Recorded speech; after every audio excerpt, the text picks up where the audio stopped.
রাষ্ট্রপতির ভাষণের মধ্য দিয়ে আগামী 12 মার্চ শুরু হবে জাতীয় সংসদের প্রথম অধিবেশন।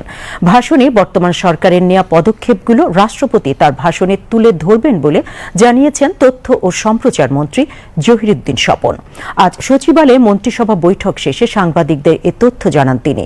সংসদ অধিবেশনকে কেন্দ্র করে সরকার যাবতীয় প্রস্তুতি সম্পন্ন করেছে উল্লেখ করে তথ্য ও সম্প্রচার মন্ত্রী বলেন, মন্ত্রিসভার বৈঠকে এ নিয়ে আলোচনা হয়েছে। এছাড়াও ঈদ যাত্রা নির্বিঘ্ন করতে বৈঠকে আলোচনা হয় বলে তিনি জানান।